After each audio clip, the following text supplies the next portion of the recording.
नमस्कार दोस्तों। Commerce student के साथ हमेशा से एक प्रॉब्लम रही है कि वो प्रैक्टिकल पेपर के ऊपर ज़्यादा ध्यान देते हैं रेदर देन थ्योरी। इसके कारण कहीं ना कहीं थ्योरी उनका वीक पॉइंट हो जाता है और वहाँ मार्क्स कम आते हैं। इसलिए एग्रीगेट जब परसेंटेज कैलकुलेट किया जाता है तो वो भी डाउन चले जाता है। इसी प्रॉब्लम को सॉल्व करने के लिए हम लोगों ने थ्योरी को कॉन्सेंट्रेट करते हुए लेक्चर बनाने की शुरुआत की है।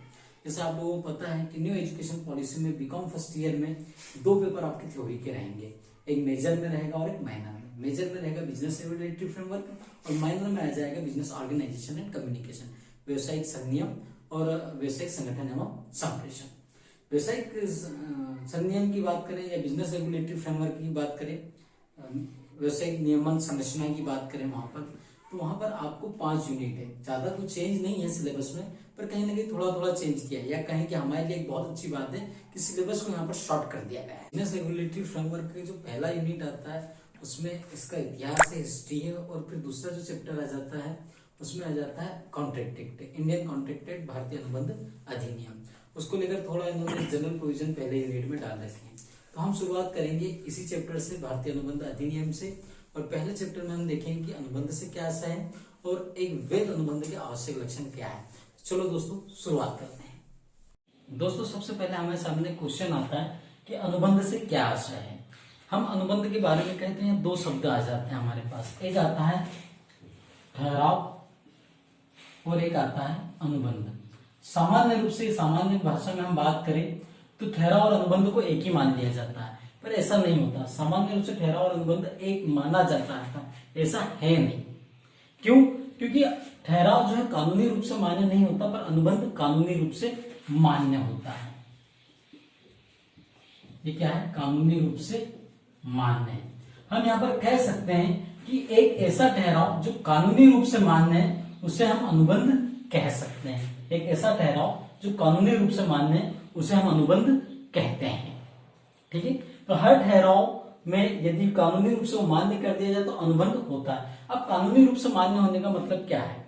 जब ठहराव किया जाता है तो कहीं ना कहीं पक्षकारों के बीच दायित्व उत्पन्न होता है, कुछ ना कुछ काम आता है। जैसे हमने किसी को प्लॉट बेचा तो उसकी जिम्मेदारी होगी कि वो हमें प्लॉट दे और हम उसे पैसे दें। अब मान लीजिए दो में से एक आदमी मना करता है तो हम उसके खिलाफ पुलिस स्टेशन में कंप्लेन कर सकते हैं, कोर्ट जा सकते हैं। ये वाली बात हुई कानूनी रूप से मान्य होने की। तो ठहराव कानूनी रूप से मान्य होगा तो उसे हम क्या कह देंगे? अनुबंध कह देंगे। भारतीय अनुबंध अधिनियम ने इसकी अपनी एक अलग से परिभाषा दी है। इंडियन कॉन्ट्रैक्ट एक्ट के अनुसार अनुबंध अधिनियम जो है उसने हर अधिनियम अपने जो उसके अंदर टर्मिनोलॉजीज होती है उसकी अपने एक अलग डेफिनेशन देता है। जिसके अनुसार भारतीय अनुबंध अधिनियम ने जो इसकी परिभाषा दी है उनका ये कहना होता है कि एक ठहराव जो राज्य नियम द्वारा प्रवर्तनीय हो,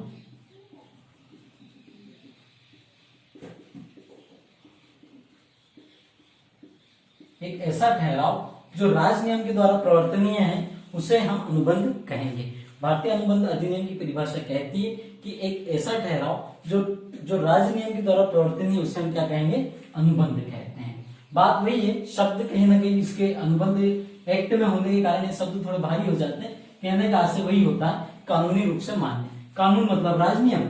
अब राज्य नियम द्वारा प्रवर्तनीय, जहां पर इन्फोर्समेंट की बात आ जाती है तो वहां पर हम मान्य शब्द की जगह क्या शब्द यूज कर लेंगे? प्रवर्तनीय कर देंगे।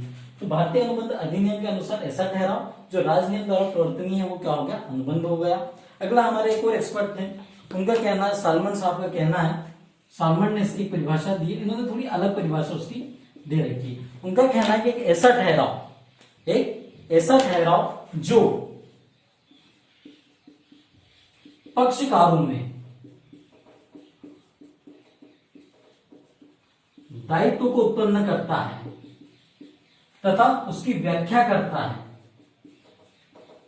वह ठहराव अनुबंध कहलाता है। एक ऐसा ठहराव जो पक्षकारों में दायित्व को उत्पन्न करता है और उसकी व्याख्या करता है वो क्या कहलाता है? अनुबंध। ठीक है, तो हमने यहाँ पर इसकी 3 परिभाषाएं ली। पहली सामान्य परिभाषा, एक ऐसा ठहराव जो कानूनी रूप से मान्य है वो क्या है? अनुबंध है।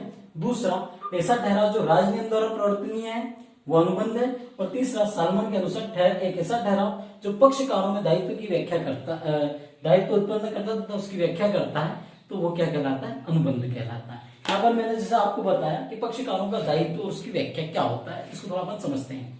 फिर जैसे हमने कहा कि हमें एक प्लॉट बेचना है, तो हमने सामने वाले से एक अनुबंध किया, एक ठहराव किया कि भाई हम आपको 10 लाख रुपए देंगे, उसके वजह में आप हमें प्लॉट देंगे। तो यहाँ पर हम दोनों के दायित्व उत्पन्न हो गए। मेरी जिम्मेदारी होती है कि मैं सामने वाले को पैसे दूं, उसकी जिम्मेदारी होती है कि उसका प्लॉट यानी उसकी रजिस्ट्री, उसका जो कब्जा है या स्वामित्व वो मुझे प्रदान करें। इस तरीके से हम इसकी परिभाषाओं को समझते हैं।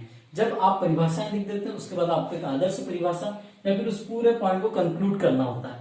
जब हम कंक्लूड करेंगे इसे तो कहीं ना कहीं इन तीनों को हम आपस में जोड़ देंगे। कैसे जोड़ेंगे देखिए, एक ऐसा ठहराव जो कानूनी रूप से मान्य है तथा जो पक्षकारों में दायित्व को उत्पन्न करता है उसे हम क्या कहते हैं, अनुबंध कहते हैं। एक ऐसा हम क्या क्या एक जब उसे हम कंक्लूड कर रहे हैं अपने पॉइंट को, तो वहां कहेंगे कि एक ऐसा ठहराव जो कानूनी रूप से मान्य है प्लस जो पक्षकारों में दायित्व को उत्पन्न करता है उसे हम क्या कहते हैं, अनुबंध कहते हैं। तो इस तरीके से अनुबंध की हमारी परिभाषाएं पूर्ण होती है, उसका आशय हमारी समझ में आ जाता है। दोस्तों पूरी परिभाषा के अनुसार हमने दो शब्दों को यहाँ पर देखा, एक ठहराव और दूसरा अनुबंध। अनुबंध और ठहराव में अंतर भी हमने देख लिया कि ये राजनीति द्वारा प्रवर्तनीय सामान्य है। अब यहाँ पर एक बात आती है, एक अनुबंध होने के लिए ठहराव का होना बहुत आवश्यक है। बगैर ठहराव के अनुबंध नहीं हो सकता, क्योंकि जो ठहराव है ये पहली सीढ़ी है और फिर दूसरे नंबर पे क्या होता है, अनुबंध। तो अनुबंध होने के लिए ठहराव का होना आवश्यक है, पर हर ठहराव अनुबंध हो ये आवश्यक नहीं है। कहने का मतलब ये है कि अनुबंध यदि आपको करना तो पहले ठहराव करना पड़ेगा, पर हर ठहराव अनुबंध हो ये जरूरी नहीं है। क्लियर? मतलब हर अनुबंध अपने आप में ठहराव होता है, पर हर ठहराव अनुबंध नहीं होता है। इसको कुछ ऐसा देखते हैं, जब ठहराव धारा 10 की शर्तों को पूरी करता है तब जाकर ही वो अनुबंध बन पाता है। क्या होता है, जब ठहराव धारा 10 की शर्तों को पूरी करता है तब जाकर वो अनुबंध बनता है। ठहराव यदि धारा 10 की शर्तों को पूरी नहीं करेगा तो अपने आप में केवल क्या रह जाएगा, ठहराव। पर यदि धारा 10 को उसने पूरी कर दिया तो क्या बन जाएगा, अनुबंध। मतलब हर अनुबंध में एक ठहराव होता है, पर हर ठहराव अनुबंध जरूरी नहीं है। ओके, तो चलो अब हम देखते हैं कि धारा 10 की शर्तें क्या है, या दूसरे इसका तरीके से हम इसे कहना चाहें तो ऐसा कह सकते हैं कि एक वैध अनुबंध के आवश्यक लक्षण क्या होते हैं, या ये कह सकते हैं कि वैध अनुबंध की विशेषताएं क्या होती है, या एक ठहराव अनुबंध कब होता है। ये 3-4 पॉइंट है, कहीं ना कहीं इसके आंसर एक ही बनता है। तो चलो हम अब इसको स्टार्ट करते हैं। दोस्तों जब हम वैध अनुबंध के आवश्यक लक्षण या कहें धारा 10 की शर्तें, या ये कहें कि वैध अनुबंध की विशेषताएं क्या होनी चाहिए, तो उसके ऊपर यही पॉइंट बनता है। पहला बनता है कि एक वैध अनुबंध के लिए ठहराव होना बहुत आवश्यक है। एक वैध अनुबंध के लिए ठहराव होना आवश्यक है। जैसा अभी हमने कहा कि यदि आपको अनुबंध करना तो पहले कहीं ना कहीं ठहराव करना होगा। अब ठहराव कैसे होता है, तो ठहराव क्या होता है कि जब एक प्रस्ताव को स्वीकृति प्रदान कर दी जाती है तो ठहराव बन जाता है। जब एक प्रस्ताव को स्वीकृति प्रदान कर दी जाती है तो वो ठहराव होता है। प्रस्ताव क्या होता है, जब एक पक्षकार किसी दूसरे पक्षकार को किसी कार्य को करने, अभी अपन आगे डिटेल में इसे पढ़ेंगे पर अभी रफ ले लेते हैं, किसी कार्य को करने या न करने का कोई बात कहता है तो उसे क्या कहा जाता है, प्रस्ताव। जब एक पक्षकार किसी दूसरे पक्षकार को कोई कार्य करने या न करने के संबंध में कोई बात कहता है तो उसे क्या कहा जाता है, प्रस्ताव। अब जैसे क्या है कि इस आदमी ने इस व्यक्ति को क्या कहा, क्या दिया, प्रस्ताव दिया। तो हमने कहा कि भाई किसी कार्य को करने के लिए, मतलब कल आप मेरे साथ घूमने चलेंगे, ये बात होगी, ये बात हुई करने से संबंधित। न करने से संबंधित ये होगा कल मेरे साथ घूमने मत चलना, तो ये होगा नकारात्मक। एक सकारात्मक एक नकारात्मक। जब एक पक्षकार किसी दूसरे पक्षकार को किसी कार्य को करने या न करने के संबंध में बात कहता है तो वो प्रस्ताव होता है। जब दूसरा पक्षकार जिसे प्रस्ताव दिया गया है वो उसके ऊपर अपनी सहमति व्यक्त कर दे तो उसे क्या कहते हैं, स्वीकृति। और जब एक प्रस्ताव को स्वीकृति प्रदान हो जाती है तो वो क्या बन जाता है, ठहराव। हमने पहली शर्त देखी कि अनुबंध करने के लिए ठहराव होना आवश्यक है। अब इसकी दूसरी शर्त आती है कि अनुबंध उन्हीं पक्षकारों के द्वारा किया जाना चाहिए जिनमें अनुबंध करने की क्षमता है। अनुबंध उन्हीं पक्षकारों के द्वारा किया जाना चाहिए जिनमें अनुबंध करने की क्षमता है। तो यहाँ प्रश्न उठता है कि भाई किसमें क्षमता है, तो दुनिया का हर व्यक्ति, मैं दुनिया की बात कर रहा हूं, भारत की नहीं, दुनिया का हर व्यक्ति अनुबंध कर सकता है। दुनिया का हर व्यक्ति अनुबंध कर सकता है, परंतु इंदु किंतु परंतु बंधु इन 3 लोगों को छोड़कर। परंतु ये 3 लोग अनुबंध नहीं कर सकते हैं, इन 3 लोगों को छोड़कर। दुनिया का हर व्यक्ति अनुबंध करने के लिए योग्य क्षमता रखता है, पर इन 3 लोगों को छोड़कर। पहला, अवयस्क व्यक्ति। अवयस्क व्यक्ति मतलब 18 वर्ष से कम आयु का व्यक्ति। दूसरा, अस्वस्थ मस्तिष्क का व्यक्ति, मतलब हम इसे साधारण भाषा में पागल कह सकते हैं, पागल व्यक्ति।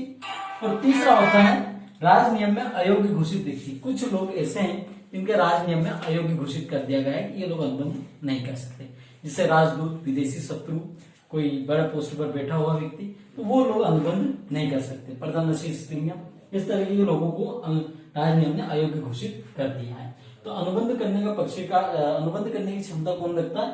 दुनिया का हर व्यक्ति अनुबंध कर सकता, परंतु इन 3 लोगों को छोड़कर। पहला, अवयस्क व्यक्ति, मतलब जो 18 वर्ष से कम है। दूसरा, अस्वस्थ मस्तिष्क का व्यक्ति। और राज नियम में अयोग्य घोषित व्यक्ति। एक वैध अनुबंध की तीसरी जो शर्त आती है वो आती है पक्षकारों की भी स्वतंत्र सहमति। मतलब जो पक्षकार अनुबंध कर रहे हैं, जो अनुबंध करने के योग्य हैं, वो पक्षकारों की सहमति स्वतंत्र होनी चाहिए। कोई दबाव, लड़ाई झगड़ा नहीं होना चाहिए, कोई डर या किसी को डरा धमका कर या मार कर सहमति नहीं लेना चाहिए। सहमति स्वतंत्र होनी चाहिए। अब कहा जाएगी कि सहमति स्वतंत्र कब मानी जाएगी? तो सहमति में ये इनमें से ये सब या कोई सा भी एक, मिनिमम 1, कोई सा भी एक यदि इनमें से हो जाता है तो फिर सहमति स्वतंत्र नहीं मानी जाती। जैसे उत्पीड़न या दबाव, आपने सामने वालों को डरा धमकाकर उससे सहमति ली, मान्य नहीं। आप जैसे आप प्लॉट खरीदना चाहते हैं, सामने वाला बेचना चाहता है, पर वो कम अमाउंट में ज्यादा अमाउंट ले रहा है, आप डराते हैं, धमकाते हैं और फिर उससे कम अमाउंट में खरीद लेते हैं, तो फिर वो अनुबंध मान्य नहीं होगा। तो कोई दबाव या उत्पीड़न नहीं होना चाहिए, सामने वालों को डराना धमकाना नहीं चाहिए। दूसरा, अनुचित प्रभाव नहीं करना चाहिए। मतलब यदि आपको उससे बहुत अच्छे संबंध है, आप उसे भावनात्मक रूप से डरा रहे हो, धमका रहे हो कि तू मेरा दोस्त है, तू फलाना है, मेरा रिश्तेदार है, तू भाई है, तेरा काम मुझे सस्ते में दे, तेरा माल मुझे सस्ते में दे दे, तो ऐसा भी नहीं होना चाहिए। तो अपने भाई की इतनी मदद नहीं कर सकता, तो अनुचित प्रभाव, वहां पर व्यवहार बीच में नहीं आना चाहिए। अगला, कपट। आपने कोई ऐसा झूठ नहीं बोलना चाहिए जो आपके फायदे के लिए, जानबूझ के झूठ नहीं बोलना चाहिए, कपट नहीं होना चाहिए आपके मन में, जो है स्पष्ट है, एकदम सही है। अगला आता है झूठ या मिथ्यावान। आप किसी बात को बड़ा चढ़ाकर बोल रहे हैं, झूठ बोल रहे हैं, कह रहे हैं कि ये चीज बहुत अच्छी है, बहुत अच्छी, पर आपको ये पता है कि वो अच्छी नहीं है, तो ऐसा भी नहीं होना चाहिए। यदि आप किसी से अनुबंध कर रहे हैं तो हर बात आपको स्पष्ट बतानी चाहिए, डराओ धमकाओ नहीं, उसके व्यवहार में उसकी भावनाओं के साथ खिलवाड़ मत करो, और कपट भी नहीं होना चाहिए, एकदम हर बात स्पष्ट होना चाहिए। और अगली बात होना चाहिए गलती या भूल। गलती या भूल से भी कोई अनुबंध न करे। मान लो मजाक मजाक में आपसे अनुबंध हो गया और आप तो नहीं, आप ये तो मान्य है, तो ऐसा नहीं चलेगा। गलती या भूल से भी अनुबंध नहीं होना चाहिए। आप दोनों पक्षकार को हर बात एकदम स्पष्ट हो जाए तो ये अनुबंध वहां पर मान्य होता है। तो अनुबंध के लिए आवश्यक क्या है? वैध अनुबंध की चौथी शर्त होती है वैध प्रतिफल। किसी भी अनुबंध के लिए प्रतिफल होना आवश्यक है और प्रतिफल वैध होना चाहिए। ऐसा प्रतिफल होना चाहिए जो गैर कानूनी नहीं हो। आप दोनों अनुबंध कर रहे हैं तो आपको जैसे प्रतिफल क्या होता है, भाई आप एक काम कर रहे हैं, उसके एवज में आपको जो मिलता है उसे हम क्या कहते हैं? प्रतिफल कहते हैं। अब आप कोई काम कर रहे हैं, सामने वाला आपको जो प्रतिफल दे रहा है तो वो न्याय उचित होना चाहिए, नियमों के अनुसार होना चाहिए और कानून के अनुसार होना चाहिए। कोई ऐसा काम नहीं होना चाहिए कि आपको वो गैर कानूनी हो। जैसे मान लो हम कहें कि आपने किसी को कोई प्लॉट बेचा, उसके एवज में वो आपको नगद पेमेंट देगा या चेक के द्वारा देगा या बैंक के द्वारा देगा या नगद देगा, तो उसके एवज में वो आपसे कहे कि मैं गैर कानूनी आइटम जैसे गांजा देता हूँ, ब्राउन शुगर देता हूँ, तो फिर वो प्रतिफल मान्य नहीं होगा। ये प्रतिफल तो होना आवश्यक है ही, साथ ही साथ प्रतिफल कैसा होना चाहिए? वैध होना चाहिए। मतलब एक अनुबंध के लिए प्रतिफल अत्यावश्यक है, ये तो होना ही चाहिए। प्लस इसके साथ में जो प्रतिफल आपको दिया जा रहा है वो प्रतिफल कैसा होना चाहिए? वैध होना चाहिए, कानूनी रूप से मान्य होना चाहिए। ऐसा प्रतिफल नहीं जिसे कानून गलत मानता हो। अनुबंध, वैध अनुबंध की जो पांचवी शर्त होती है वो होती है स्पष्ट रूप से व्यर्थ घोषित ठहराव न हो। यहाँ पर एक पॉइंट हम कहेंगे, स्पष्ट रूप से व्यर्थ घोषित ठहराव न हो। इसको ऐसा लिख देते हैं, न हो। मतलब कुछ ठहराव ऐसे हैं जिन्होंने अधिनियम ने कह दिया कि चाहे वो सारे नियमों को पूरा करे पर वो ठहराव मान्य नहीं होंगे। तो कौन कौन से देखते हैं? विवाह, व्यापार या कानूनी कार्रवाई में रुकावट डालने के ठहराव। मतलब आप किसी से ऐसा ठहराव करते हैं जो कि किसी के विवाह में रुकावट डालते हैं कि भाई तू जा, उसके जो शादी हो उसके जाके टेंट में आग लगा दे, तो ऐसा ठहराव मान्य नहीं होगा। व्यापार में रुकावट डालने का ठहराव, क्योंकि किसी की अच्छी दुकान चल रही है, आप जाए कहें जाओ उसकी दुकान में आग लगा दे, तो ये ठहराव भी मान्य नहीं है। कानूनी कार्रवाई चल रही है और उसमें यदि आप रुकावट डालने का ठहराव भी किसी से करते तो वो मान्य नहीं होगा। अगला असंभव कार्य के लिए ठहराव, आपने कहा कि जा तू जाके पूरे तालाब का पानी पी के आ जा, तो ऐसा ठहराव मान्य नहीं होगा। बाजी का ठहराव मतलब शर्त वाले ठहराव, जो शर्त लगाते ये जीता तो मैं वो दूंगा, वो जीता तो मैं ये दूंगा, वो ठहराव भी मान्य नहीं है। अनिश्चित कार्य, कार्य निश्चित नहीं है और ऐसे कार्य को लेकर के आप कोई ठहराव करते हैं तो वो ठहराव भी मान्य नहीं होगा। मतलब ये जो ठहराव है ये कानूनी रूप से मान्य नहीं है। चाहे सारे नियम पूरे हो जाए पर आप इनमें से कोई सा भी ठहराव करते हैं तो उसे अनुबंध का रूप नहीं दिया जा सकता, वो केवल ठहराव रहेंगे, कानूनी रूप से मान्य नहीं रहेंगे। की जो अंतिम शर्त होती है वो होती है कि एक ठहराव का लिखित तथा रजिस्टर्ड होना बहुत जरूरी है। मौखिक रूप से किया गया ठहराव अनुबंध नहीं बन सकता। आपने सादे कागज पे लिख दिया, उसे रजिस्टर्ड नहीं करवाया, नोटरी नहीं करवाया, स्टाम्प पे नहीं लिखा तो भी वो मान्य नहीं होगा। मतलब एक ठहराव अनुबंध तभी हो सकता है जब वो लिखित हो और रजिस्टर्ड हो। रजिस्टर्ड हो मतलब जो नियम है उसके अनुसार स्टाम्प ड्यूटी का पेमेंट किया गया हो, नोटरी हो और उसको वैधानिक भाषा में लिखा हुआ। सादे कागज पे आपने कुछ तो भी लिख दिया तो वो मान्य नहीं होगा। तो हमने यहाँ पर देखा कि एक वैध अनुबंध की कौन कौन सी शर्तें होनी चाहिए। पहली शर्त हमने इसकी देखी, ठहराव होना चाहिए। दूसरा, अनुबंध करने के पक्षकार योग्य होना चाहिए। तीसरा, अनुबंध में स्वतंत्र सहमति होना चाहिए। लड़ाई झगड़ा, झूठ, कपट, दबाव, अनुचित प्रभाव का इस्तेमाल नहीं होना चाहिए। चौथा, अनुबंध में वैध प्रतिफल होना चाहिए। पांचवा, अनुबंध ऐसा नहीं हो जो कि स्पष्ट रूप से व्यर्थ घोषित हो। और आखिरी छठा अनुबंध की जो शर्त होती वो होती है ठहराव कैसा होना चाहिए, लिखित रजिस्टर। जब ये 6 शर्तें पूरी हो, 6 की 6 सभी की सभी पूरी होगी तब जाकर ही अनुबंध बनेगा, वरना वो ठहराव क्या रह जाएगा, ठहराव ही रह जाएगा।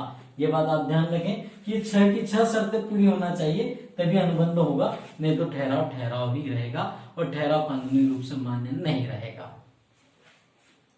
दोस्तों, तो आज की वीडियो में हमने देखा कि अनुबंध से क्या आशय है और एक वैध अनुबंध के आवश्यक लक्षण क्या क्या है। मैं एक बात और आपको एक छोटी सी साइकिल बनाकर दिखाना चाहता हूँ कि एक अनुबंध कैसे आता है। देखिए, सबसे पहले एक होता है प्रस्ताव।